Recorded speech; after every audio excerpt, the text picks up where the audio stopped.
Hi, there's Kevin with RogueDeckBuilder.com. Here's this week's episode of the Tuesday Brewsday. Barely got this one out on time with Tuesday. Don't have time to play some games with it, but I will be playing some games once we can get some decent queues going up on MTGO.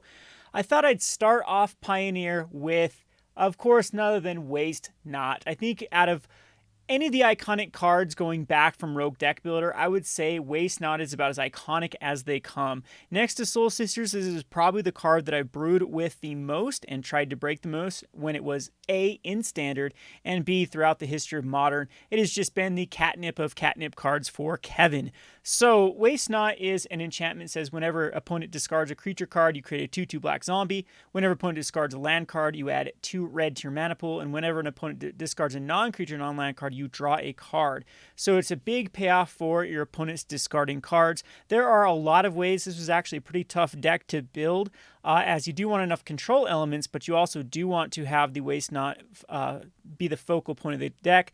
I tried like an 8-rack type deck start with Davriel and Waste Not being the two payoffs for discarding. Davriel still seems like it could be a decent card to put in this deck. However, I shifted away from Davriel and decided to let some other finishers be the spotlight. It just feels like Davriel's kind of weak in this. Oh, probably, I don't know. Maybe Thoughtseize into a control card into Davriel might be strong enough for the format, and then you can constantly rip out your opponent's cards out of their hand and maybe put down a Waste Not. I don't know. I think that Waste Not and Davriel kind of compete for the slots. If you're going to go like a Davriel, maybe go something like the Painful Truce to gain a bunch of cards yourself, so have a big draw engine yourself, and then you can fire off more cards and then keep your opponent out of cards and just have Davriel be the win con. That's definitely an option for like an 8-rack type deck, and maybe Waste Not would want to fit in that deck. We'll have to explore that. Anyway, I'm getting off track here with Waste Not, but I ended up cutting Davriel and decided to go more of like a Liliana route because there's just too cute of a card with Liliana Heretical Healer and the Plaguecrafter. So Plaguecrafter is a card that either opponents can be discarding a card or sacrificing a creature or planeswalker. So I think it's pretty viable in this particular format. Making them sacrifice a creature is going to be fine. You can sacrifice your own Plaguecrafter and then get it back with like Kolaghan's Command later on when you have excess mana to cast multiple spells per turn. It's going to be your card advantage way to get ahead. So this is going to be basically the usual suspects for control cards with the Waste Not package, followed up with some finishers in the form of planeswalkers. So let's just go down the list here. The mana base is pretty self-explanatory. We're going to be using the best mana base, in my opinion, in this format, which is going to be the shock lands into the check lands. Many people might say that going into the pain lands might be better, but I think shock and check is pretty decent. So we're going to be running 4 Blood Crypts, the 4 Watery Graves, 4 Dragonskull Summits, 3 Drowned Catacombs, and then for our flex slot lands, it can be 2 Canyon Sloughs, as well as the Geier Sanitarium, which has a cute little ability with Waste Not, with each player just draws a card and discards a card. So if your opponent's out of cards, this is a way you can actually get ahead. There could be some list if you do go more of the mono black list. You definitely do not have to splash colors with this particular deck. You could definitely just go into mono black, but I did want to add some oomph with red and blue. But if you do go mono black, Geier Sanitarium with Urborg to Yawgmoths and heavier on ways to filter through your own cards might be a pretty decent route to go. Again, we will explore that 8-rack type deck with Davriel in the future. And last but not least, we have 2 Castle Locthwains. The Castle Locthwains are going to be able to draw cards when you're out of cards and really just push you ahead in that card advantage war. There's a bunch of cards that are swamps in this deck. The Blood Crypts, the Canyon Sloughs, the Watery Graves, those are all swamps. So the Castle Locthwain should be coming to play untapped very, very reasonably amount of time. On to the 1-drop, of course, we're going to have Thoughtseize. Thoughtseize is going to rip out our opponent's threat to help us establish what we need to be doing. And Cryptbreaker. Cryptbreaker, I don't know if Cryptbreaker needs to be a 4 of in this deck. If we were back down to mono black and maybe like heavier on like a zombie tribe theme with this, then definitely Cryptbreaker would be heavier. But you do want some sort of Cryptbreaker because it allows you to get rid of excess cards that you don't need to at least create a 2/2 black zombie creature token, and it's another one of those cards that can start to be your draw engine with Waste Not. So if your opponent plays a lot of creatures and you're gaining a lot of creatures, you can just tap those creatures, then draw you cards to find other ways to take away their threats and then start attacking in with those 2/2 zombies. So Cryptbreaker is another one I'm toying around with. I do want to keep it in this list, but I don't know if it needs to be a 4 of or 2 of is the right call. So we have kind of our control elements now. We have Collective Brutality. Collective Brutality is going to be great at either gaining life, killing an early creature, or ripping out an instant or sorcery from your opponent's hand. And then you can discard a card to do multiples of these. So I think the Collective Brutality is good enough as a 2 of in the main. I do have some in the sideboard. Liliana's Triumph is another card that I think is pretty good just to have an opponent sacrifice a creature. And then if you do have the upside of having a Liliana Planeswalker card, each opponent also discards a card. It's another card that I'm definitely trying out to see how good this is with Liliana Last Hope and little Liliana Heretical Healer. One of these other things, if we do go down to that monocolor or close to monocolor, it might want to get in here. But I think that Waste Not with Kolaghan's Command is just too strong. That's definitely the splash for red, and the splash for blue you'll see in a second. Then we have Dreadbore. Dreadbore is just going to be our premier removal spell. It is sorcery speed, but getting rid of creatures and planeswalkers in a format with Teferi and Narset, I think is going to be very, very strong. There's also Saheeli, so Dreadbore is going to answer all of those threats. Speaking of Kolaghan's Command also has that ability to destroy an artifact, so the Aetherworks Vial decks, the Looter Scooter decks, I think you're going to have a reasonable answer in the form of Kolaghan's Command. So a lot of people are talking about some of these more broken cards of yesteryears. Well, there's a lot more answers.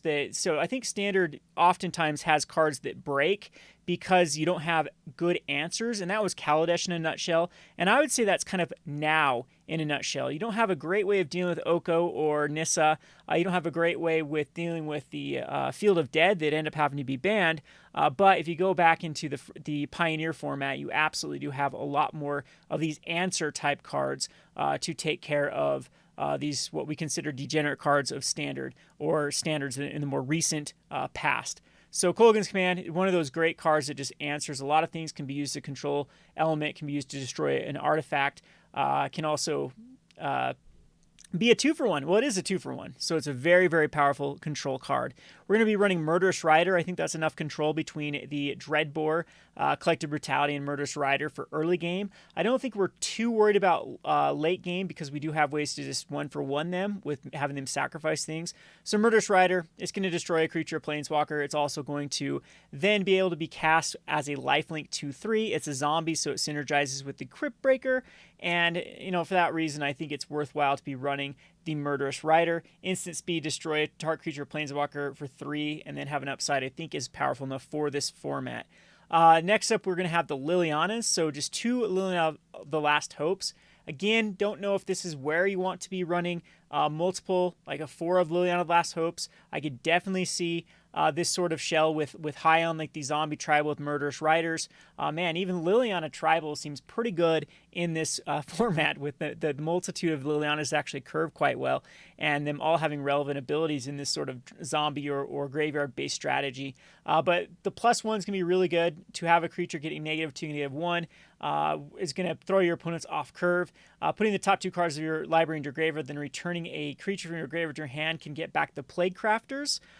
So I think that's going to be very relevant. Plaguecrafter is going to be utilized, same with Murderous Rider, as our control element. So having a planeswalker that can get it back. And Liliana is just, if you control the board for enough turns, will be the win condition by itself by creating a number of black zombie creature tokens. So I think it's worthwhile to put 2 of them in there.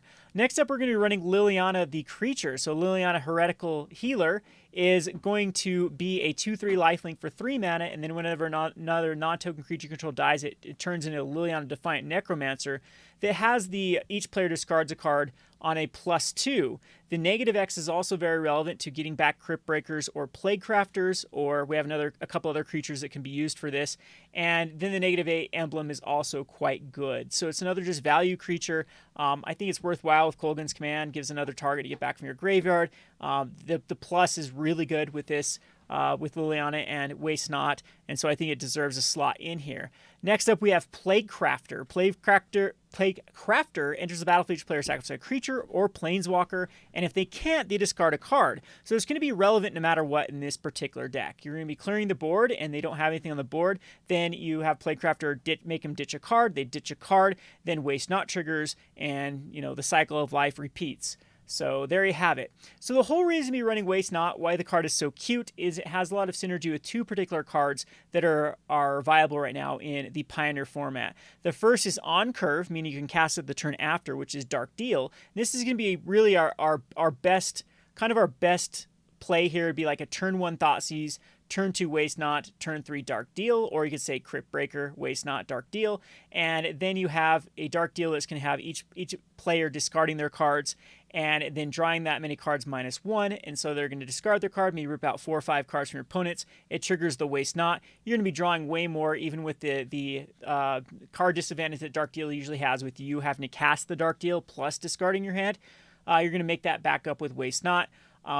Again, I don't even know if this is where Waste Not wants to be, but it's too cute not to play around with. Typically, these type of cards, if you go more in a control shell, this would maybe be where you'd want to be running like Davriel over Dark Deal and Whispering Madness. However, for cuteness sakes, for fun sakes, we're going to try it. This is, though, often one of those high reward but high variance type thing that oftentimes Dark Deals are going to be dead in your hand. I mean, that's why I did want to be running more Cryptbreakers as a way to get rid of them, or like the Collective Brutality to get another mode out of them. Again, it's just too cute to go Waste Not into Dark Deal. If you've never done that, you've never lived, and you have to experience this at least once in your Magic the Gathering career. The other ordinary one is Whispering Madness. It's got a little bit higher of a converted mana cost at 4, so it doesn't quite curve with the Waste Not, but each player discards their hand, then draws cards equal to the greatest number of cards a player discarded this way, and then you can cipher it onto another creature. So, yeah, so I think you have to have a target to size. Yeah, then you may exile the spell and encode it on a creature control. I wonder. No, I don't believe the triggers from the Waste Not. I don't think you'll have a zombie out to cipher it on. Someone in the comment section correct me if I'm wrong. If the things trigger first after the discard, but I think it's all resolves in one instance of this spell. But if you do have something like a Plaguecrafter that's stuck around, or a Cryptbreaker that you can put the Whispering Madness on, the Cypher's kind of fun with the Waste Not as well. It's rarely going to work, but when it does work, this is going to be a fun little thing to then attack in and do it all over again, and just continue to get a lot of advantage out of your Waste Not.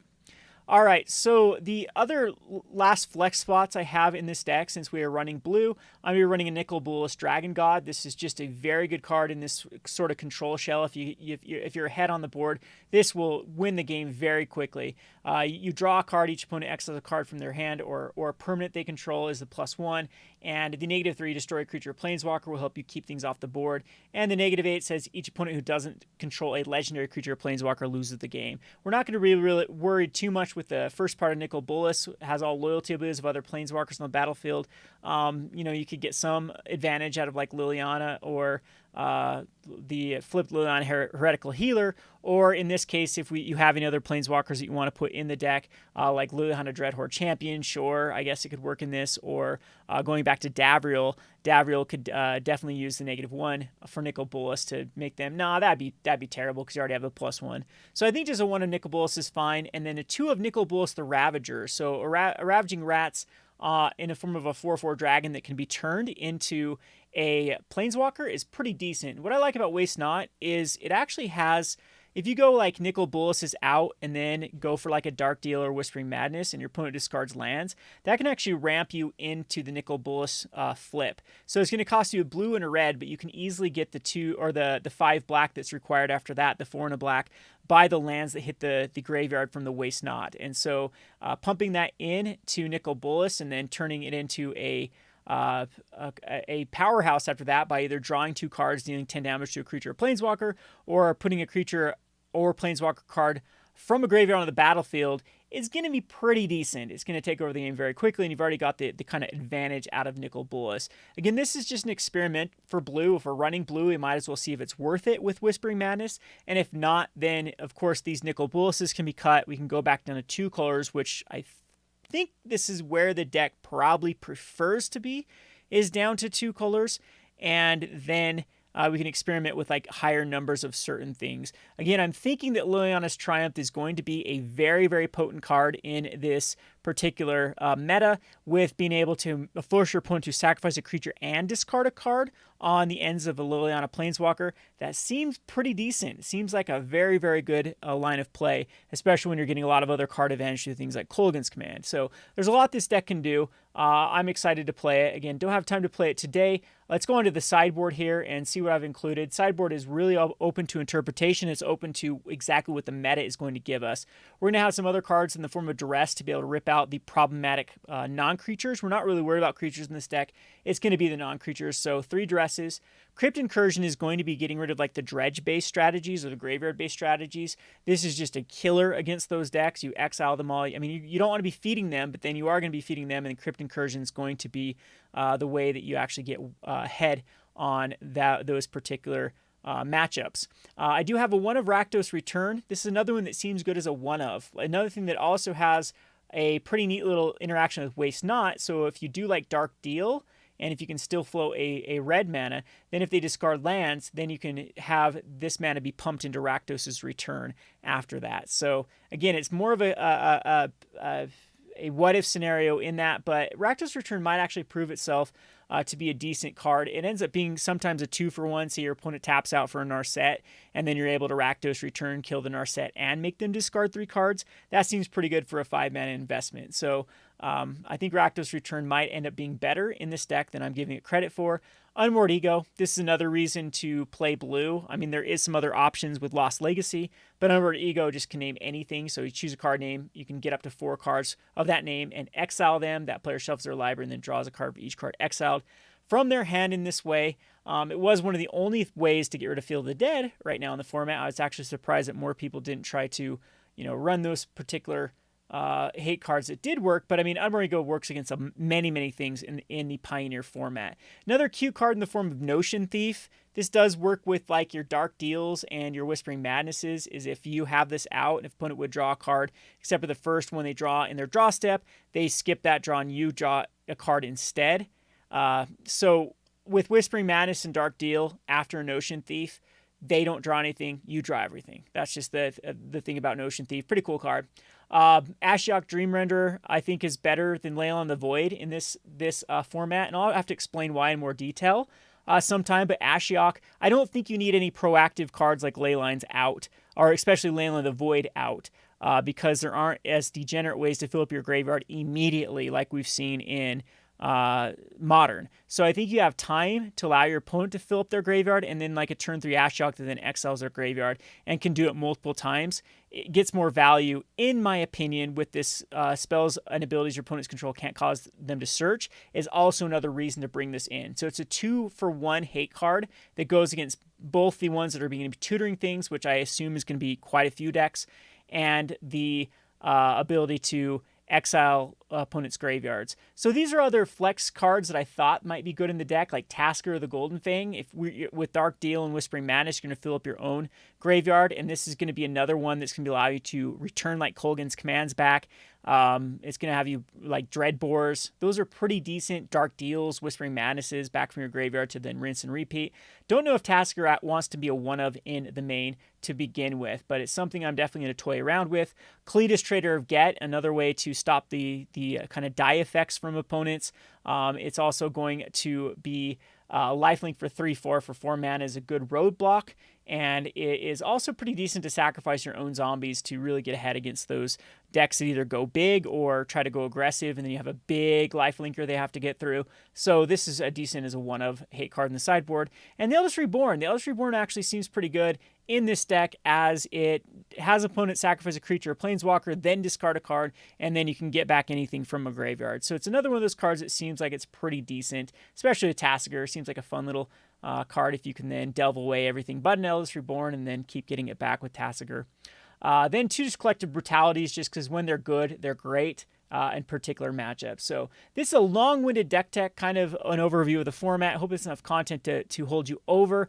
I am going to be trying to do many brews for the Pioneer format. This is right up my alley. Never been a fan of Standard.